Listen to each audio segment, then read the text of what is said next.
Welcome back to the belted Galloway Homestead. If you remember from a previous video, I purchased a 709 backhoe that fits on a skid steer, Bobcat 709, and it was a little jerky in the video when I tried to operate it mainly the left to right, a little jerky, and the main boom up and down, and so I checked into it a little further, and if you follow the main connection that hooks to your skid steer and you follow it down to this area, there's a valve in there, and it's a flow control valve, and there's this could be a self-adjusting rod that's in it, and it was all the way shut. All the way, the rod was all the way in. And I took it off.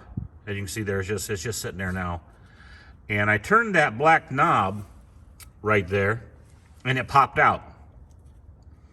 And then I hooked it up to the skid steer and tried it, and I had very, if none, no flow at all.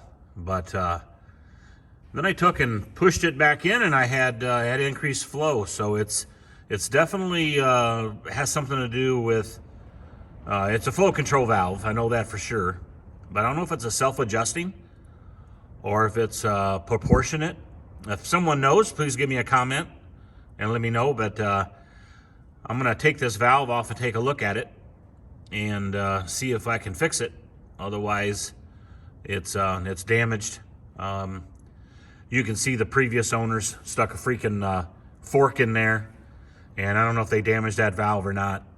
And so I'm going to take it off and take a look at it. So let's get this off and get it to the bench.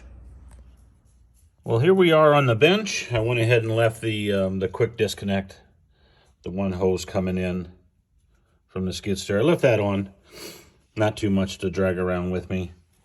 You can see it's a Sawyer Danfoss 156B6035. The Bobcat part number is 6684669. I'll throw a diagram up there. I found something online. Not much info.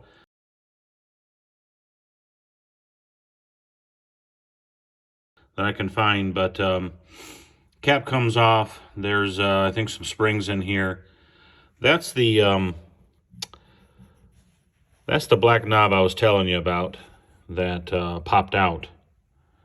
Let's see if I can get that to pop out. So I just give this knob a twist, and that rod pops out.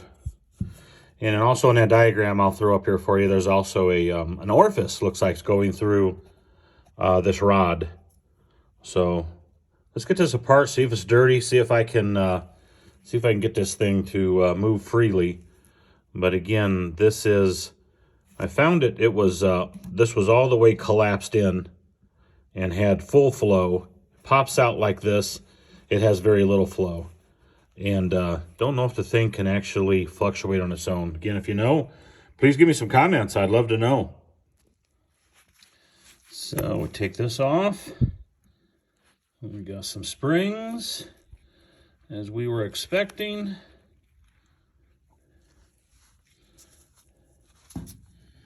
And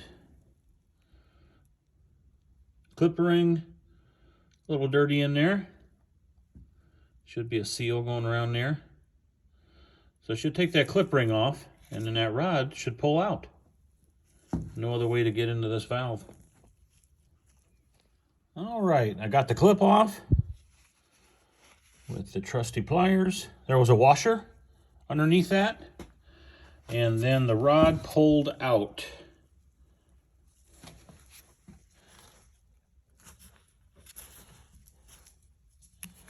Get it the rest of the way out. No, it's tight. There we go. There's that orifice. Gonna make sure that's clean. And boy, it doesn't look like much to it. So hopefully they didn't bend that rod. My fear is they bent that rod And that's what's causing this thing to lock up.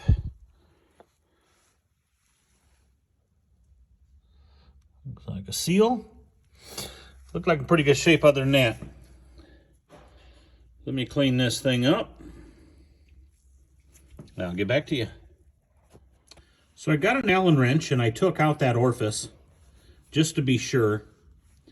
And you can see a small hole in there where the Allen wrench would go. And then on the other side, to my surprise, there's a screen that's been pressed in there. Hard to see it, but there is a screen in there, a small screen. That surprises me on an orifice, but it's clean. I'll make sure the hole is clean here. Going through, I think I've seen light through it, but I'll be sure. And I'll start putting this back together and clean up the receiving hole of the valve. I do see I got some scratches here, which surprises me, especially if that was bent somewhere here, I guess. Well, I got the orifice back into the rod and the rod back into the valve, but it's still binding. There's an area where it's kind of free, but if you turn it any or that, it still wants to bind up. So I'm going to check and see if I can get a new rod for that. Well, I was able to get a new flow control valve, part number 6684669. If you're going by the Bobcat number, otherwise this is a Danfoss 156B6035. But if you were to squeeze this, you can see that I squeezed that just a little bit ago. Let's see if I can do it here with the camera. But this moves in and out freely.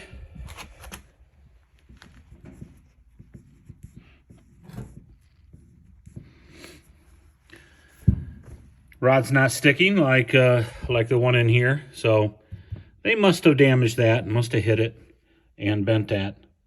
So I'm going to take this valve, put in the fittings and the hoses, get it on the backhoe, and watch and see what this does. I'm suspecting that this should move in and out as flow is needed, depending on that orifice, trying to equalize some pressure in there, or as it's requesting the demand for flow. But we'll see. I'll put my action cam on there and see how that operates. But let me get this installed and we'll be back. I got the new flow control valve installed. I got the 709 backhoe back on the skid steer. I still don't have my hooks on yet. This whole flow control valve has delayed that. I got to put my guard back on there for my center lever. I was trying to figure out what it was, so I figured out it was the flow control valve. So let me get this thing fired up and we'll see how that flow control valve operates. See if that knob with the rod moves in and out.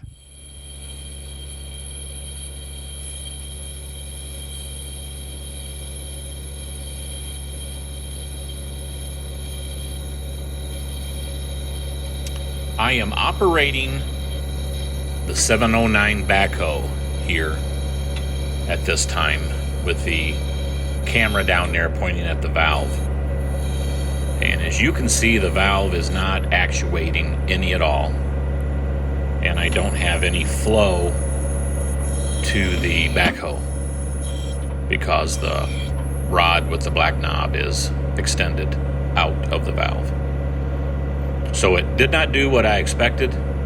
I expected that to move in and out as demand required to operate the backhoe, the different functions, but it's not. So I've got a book on order, a service manual.